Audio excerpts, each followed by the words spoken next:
If you drive a bigger truck and you use it to pull a gooseneck trailer, you shouldn't have to worry about it taking up too much room in your truck bed.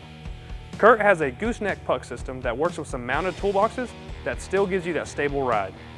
This OEM puck system includes a 2 5/16 ball, 2 safety chain anchors, a rubber hole cover, and a heavy-duty plastic carrying case.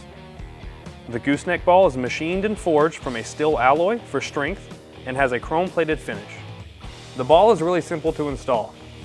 Lift the lever up, make a quarter turn, simply drop into the hole, turn it back, lock it into place, and there you go. The patented design allows for a safer and more secure connection between truck and trailer.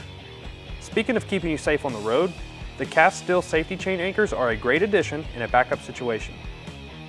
They are coated in a strong carbide black powder coat finish, and this pairs perfectly with the chrome plating of the gooseneck ball. An included rubber hole covering is great for when you're not pulling your trailer and you need a clear truck bed.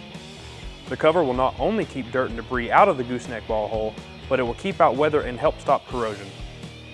While your gooseneck kit is not in use, Curt has included a handy carrying case to keep all of the parts together so they aren't scattered around your toolbox or shop. This gooseneck system will fit Chevys, Fords, GMCs, and Nissans that have OEM puck systems. If you want to learn more or find out where to purchase a Curt gooseneck kit just like this, check out the dealer locator in the description below. As always, thanks for hanging out, and we'll see you next time with Keys to Ride.